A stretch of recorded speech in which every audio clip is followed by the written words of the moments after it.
Nyayo Stadium du Kenya, score 1 but partout entre la République démocratique du Congo et les Lions de l'Atlas marocaine dans un match très engagé. Hamid Kamouri Diakité, une première partie très bluffée par ce score d'un but partout avec deux équipes vraiment engagées. Ouais, je dois avouer que je suis un peu même dépassé par le niveau d'engagement du Congo. C'est-à-dire qu'ils sont venus, ils savent ce qui les attend dans ce match, ils savent qu'il n'y a pas de temps pour attendre, il faut tout de suite attaquer l'adversaire, il faut mettre de l'intensité, il faut mettre beaucoup d'engagement et de détermination. C'est ce qu'ils ont fait et première mi-temps plutôt réussi. Et ils n'ont pas cherché à faire tourner le ballon chaque fois qu'ils l'ont eu, ils ont cherché à aller de l'avant, à envoyer des centres. Il y en a un qui a bien été envoyé et qui a fini au fond du filet. Grosse première mi-temps de leur part, je pense qu'en seconde mi-temps, s'ils mettent autant d'intensité, et s'ils sont juste dans les dernières actions, je pense qu'il y a encore beaucoup de difficultés qu'ils peuvent poser à l'équipe marocaine. Mais l'équipe du Maroc a pourtant ouvert le score à la 8e minute par Lamlaoui. L'équipe congolaise a continué à mettre la pression jusqu'à la 43e minute. Et puis l'égalisation de Kitambala qui est venu au bon moment quand même dans ce match. Oui, comme on aime bien ces matchs au niveau de la compétition, les Marocains, ils ont fait comme ce qu'ils savent faire déjà. D'entrée, ils vous attaquent pour avoir un but. S'ils peuvent se recocrier après, ils gardent l'avantage. Mais sauf que cette fois-ci, les Congolais, sachant leur position, ils se disent que non, si on les laisse faire comme ils savent le faire, on ne va pas s'en sortir. Ils ont vraiment poussé. J'ai bien aimé cette équipe congolaise aujourd'hui. À mon avis, qui a eu deux visages. Les 2-3 précédents matchs, ils n'étaient pas à ce niveau-là. Mais aujourd'hui, ils se sont mis vraiment à ce niveau du match pour avoir la qualification. Mais ce qui est bien aussi, malgré qu'ils aient poussé beaucoup, les Marocains quand même, avant les équipes maghrébines, ils n'avaient pas de très bons défenseurs. Mais cette fois-ci, on voit que des équipes, ils sont solides derrière. Donc, si c'est comme ça, ça reste un match vraiment ouvert. Mais attention aussi, est-ce que je me dis les Congolais ils peuvent tenir durant tout ce match? Parce qu'ils ont mis beaucoup d'impact et il y a eu beaucoup de matchs, il y a eu beaucoup de ballons en avant. Donc à chaque fois qu'ils mettent les ballons en avant, il y a 6-7 personnes qui sont dans la surface de réparation. Est-ce qu'ils finiront le match comme ça? Je me dis attendons de voir. Parce qu'ils se sont quand même bien préparés, donc ils savent. Pour gagner ces matchs-là, il faut jouer comme ça. Bien, en tout cas, on a vu une partie très engagée, Hamid, dans cette partie. Une équipe congolaise très courageuse qui est en train de gagner tous les comportements du jeu. Si ça continue comme ça va poser des problèmes à l'équipe marocaine quand même dans cette partie. Absolument. Il faut d'ailleurs de passage saluer la patte de l'entraîneur parce qu'il n'a pas manqué de le souligner en conférence de presse que son équipe avait un défi physique. Il disait aux journalistes, vous me demandez d'être champion alors que nos joueurs physiquement sont à court. Aujourd'hui, on a plutôt vu une équipe qui s'est bien préparée sur cet aspect-là. Parce que comme vous l'avez dit, dans les duels, c'est eux qui sont présents. Et comme le doyen le dit, la plupart des ballons, ils sont présents devant. Il y a 6-7 joueurs qui attaquent au même moment. Cette dépense d'énergie, monter et redescendre, on verra s'ils tiendront sur la seconde mi-temps. Mais en tout cas, sur ce qu'ils ont montré pendant cette première explication-là, je pense qu'ils ont été au top et ils ont montré qu'ils ont encore des armes pour aller poser des difficultés à cette équipe marocaine. Et puis voilà, l'erreur peut-être côté marocain aussi, ça serait c'est-à-dire d'user de la même technique qui est connue de tous, c'est-à-dire aller chercher ce but-là, attendre l'adversaire, chercher à tuer le match. Je pense que les Congolais ne sont pas pour l'instant tombés dans ce piège-là. Ils sont restés focus sur leurs armes, sur les ressources qu'ils ont et ils ont bien exploité les côtés. Ils savent que par exemple le jeune numéro 10, Ibrahim Matobo, il a une certaine qualité technique et aujourd'hui le niveau technique surtout, ça c'est important de le dire. Le niveau technique devant est assez élevé, ils sont précis, les centres qu'on envoie, il y a des actions énormes qu'on pose. Et le buteur également, Kitambala, qui était d'ailleurs sous le fait des projecteurs bien qu'il soit buteur face à l'Angola. Aujourd'hui, je pense qu'il pèse énormément sur la défense marocaine. Il a amené un carton pour un des défenseurs. Il continue encore à peser dans les duels aériens, à poser des ballons, à les réorienter de gauche à droite. Je pense que tout ça, ça va peser dans la balance à la seconde explication. Ma question reste juste, est-ce qu'ils vont tenir le même rythme, la même intensité? Parce que 45 minutes quand même. Les 45 minutes restantes vont être très longues. Bataillé très dur, ils ont bataillé très dur. Alors on va essayer d'évoluer Cameroun après une mi-temps comme ça avec un engagement pareil. Qu'est-ce qu'il faut en deuxième période pour garder le rythme dans ce jeu? Je crois que les deux équipes, ils ont les meilleurs entraîneurs aussi. Hein. Donc maintenant, le match, maintenant, ça revient aux entraîneurs de dire, écoutez, côté marocain d'abord, ils vont dire ils ont trop poussé, ils ont trop. Certainement, lui aussi, il a des options sous son banc en disant, cette équipe, il pousse trop vers l'avant. Donc moi aussi, c'est à lui mais aussi de se dire, attendez, je vais mettre des attaquants aussi. Parce que si vous attaquez beaucoup et que vous sentez qu'il y a aussi des attaquants de l'équipe adverse, là vous pouvez vous calmer les ardeurs. Côté congolais, je pense que l'entraîneur va leur demander, même s'ils savent que ça va être tellement dur, entamer aussi comme vous avez fini la première mi-temps. Et si, comme ça, s'il peut faire 30 minutes de la même façon, comme ça, je pense que les Marocains, ils auront des regrets après ce match parce que le numéro 10 aujourd'hui, Ibrahim côté, oui, Matoubou est quand même sorti un grand jeu dans cette partie. Côté congolais est vraiment dans un grand jour. Ouais. Et l'avant-centre Kitambala, là, c'est un déménageur. Hein. Ouais, c'est un déménageur.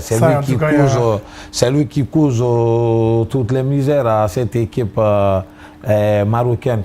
Moi, je pense que la deuxième mi-temps, c'est maintenant au niveau des entraîneurs qui vont...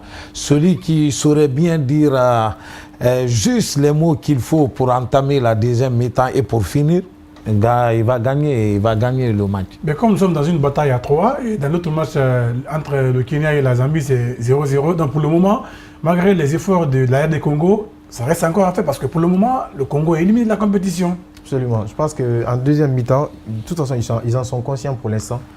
Sur ce qu'on a vu, en tout cas, sur leur attitude en première explication, ils sont venus carrément pour gagner, sans se soucier un peu de ce qui se passe entre la Zambie et le Kenya. Maintenant, en seconde explication, on espère qu'ils vont mettre autant d'intensité, autant d'impact, aller chercher surtout ces ballons aux abords de la surface de réparation, que ce soit des centres, que ce soit des fautes, parce qu'on a vu qu'à chaque fois que ces ballons sont arrivés aux abords de la surface, ils ont été dangereux.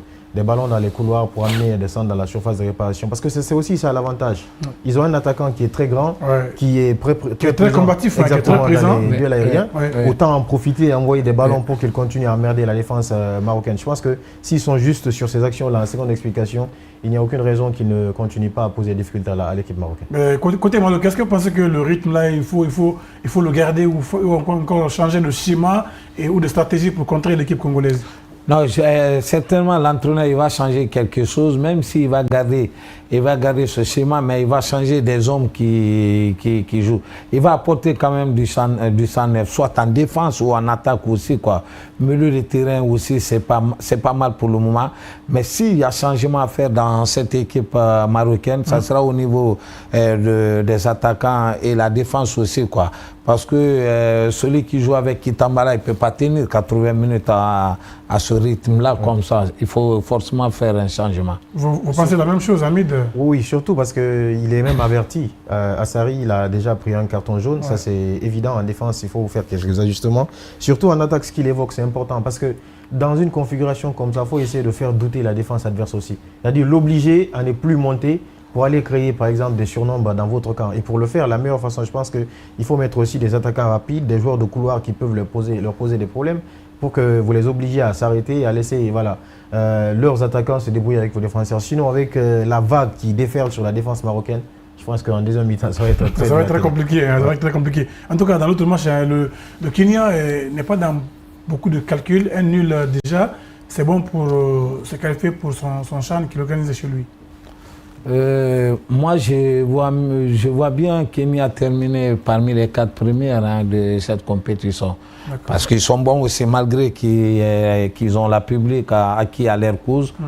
Mais ils sont bons quand même, ils sont bons aussi, quoi. Les victoires, on les a pas offertes à cadeau. Ils sont partis chercher ces victoires-là et ils méritent vraiment cette place qu'ils occupent aujourd'hui. Donc, tout de suite, encore, les Marocains et les Congolais, ils savent, ils ont aussi des hémisphères qui les parlent de l'autre match.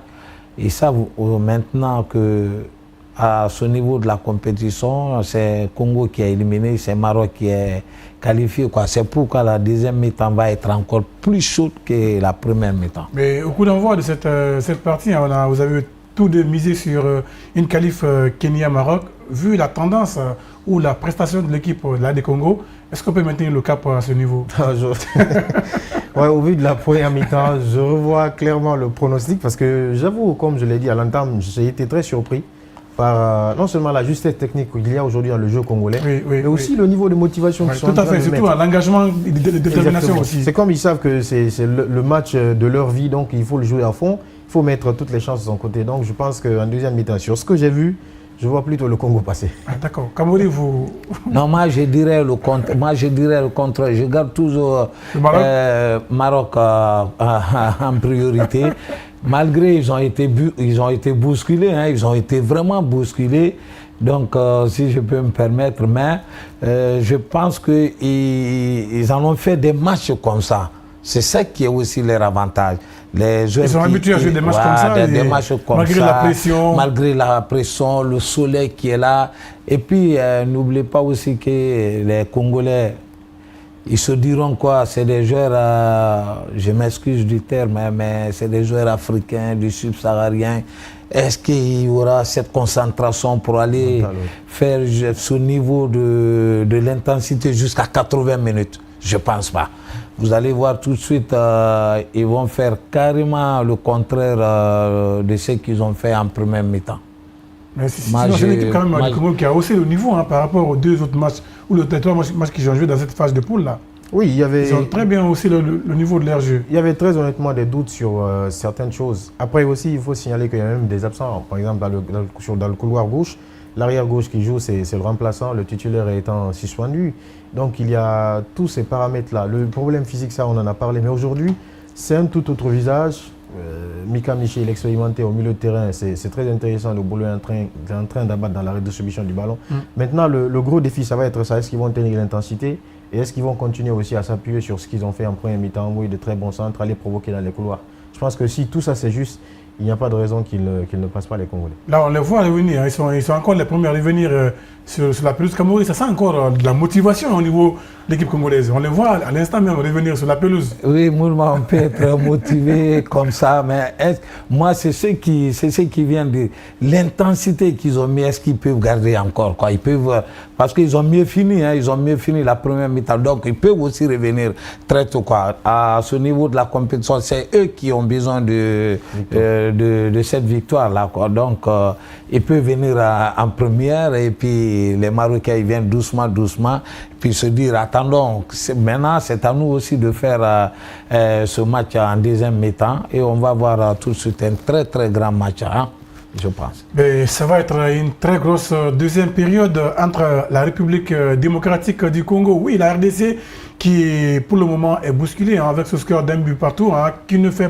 pas leur affaire contre une équipe marocaine également, qui est en train de se battre pour conserver l'acquis ou ce match nul qui va lui permettre de se qualifier pour les quarts de finale. On va repartir du côté de Nyayo Stadium pour suivre la deuxième période entre la RDC et le Maroc. On revient ici après le match.